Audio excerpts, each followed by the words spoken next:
Chapitre 27, dans lequel Passepartout suit, avec une vitesse de 20 miles à l'heure, un cours d'histoire mormone. Pendant la nuit du 5 au 6 décembre, le train courut au sud-est sur un espace de 50 miles environ. Puis il remonta d'autant vers le nord-est en s'approchant du grand lac Salé. Passepartout, vers 9 heures du matin, vint prendre l'air sur les passerelles. Le temps était froid, le ciel gris, mais il ne neigeait plus. Le disque du soleil, élargi par les brumes, apparaissait comme une énorme pièce d'or et Passepartout s'occupait à en calculer la valeur en livres sterling, quand il fut distrait de cet utile travail par l'apparition d'un personnage assez étrange. Ce personnage, qui avait pris le train à la station d'Elko, était un homme de haute taille, très brun, moustache noire, bas noirs, chapeau de soie noir, gilet noir, pantalon noir, cravate blanche, gants de peau de chien. On eût dit un révérend. Il allait d'une extrémité du train à l'autre, et sur la portière de chaque wagon il collait avec des pains à cacheter une notice écrite à la main.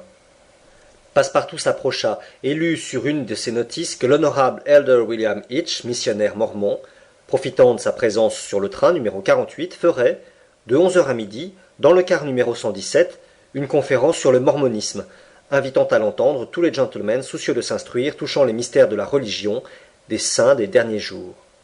Certes, j'irai, se dit Passepartout qui ne connaissait guère du mormonisme que ses usages polygames, base de la société mormone.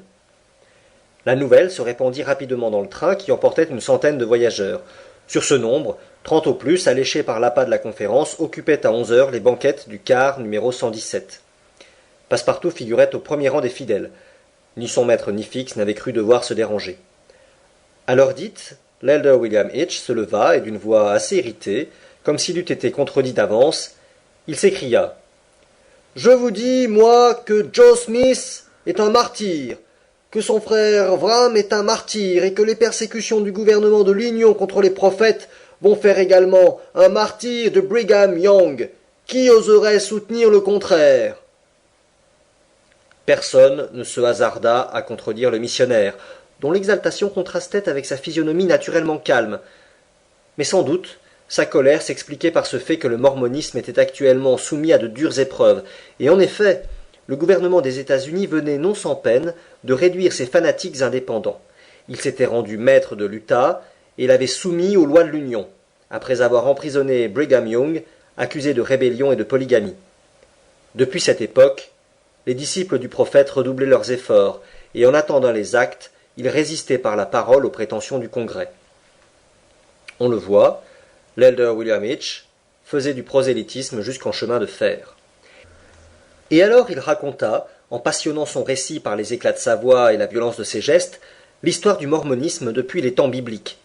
Comment, dans Israël, un prophète mormon de la tribu de Joseph publia les annales de la religion nouvelle et les légua à son fils Morom.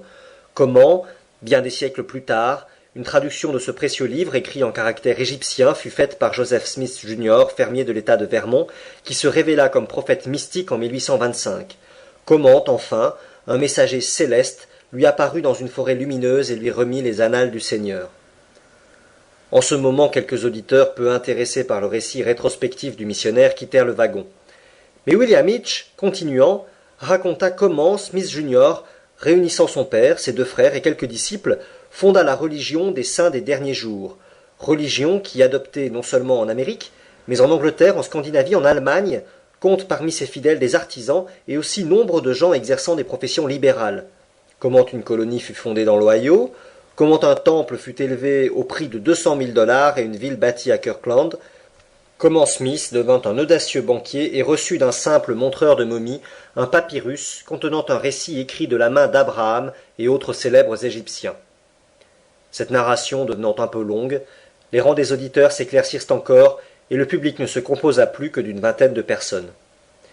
Mais l'elder, sans s'inquiéter de cette désertion, raconta avec détail comme quoi Joe Smith fit banqueroute en 1837, comme quoi ses actionnaires ruinés l'enduisirent de goudron et le roulèrent dans la plume, comme quoi on le retrouva plus honorable et plus honoré que jamais quelques années après à Independence, dans le Missouri, et chef d'une communauté florissante qui ne comptait pas moins de 3000 disciples, et qu'alors, poursuivi par la haine des gentils, il dut fuir dans le Far West américain.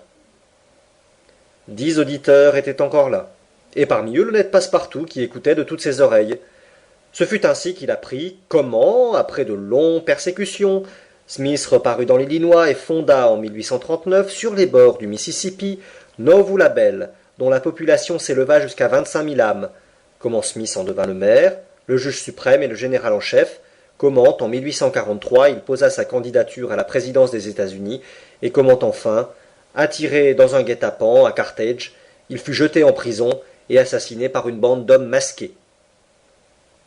En ce moment, Passepartout était absolument seul dans le wagon, et l'Elder, le regardant en face, le fascinant par ses paroles, lui rappela que 2 ans après l'assassinat de Smith, son successeur, le prophète inspiré Brigham Young, abandonnant Nauvoo, vint s'établir au bord du lac Salé, et que là, sur cet admirable territoire, au milieu de cette contrée fertile, sur le chemin des émigrants qui traversaient l'Utah pour se rendre en Californie, la nouvelle colonie, grâce au principe polygame du mormonisme, prit une extension énorme.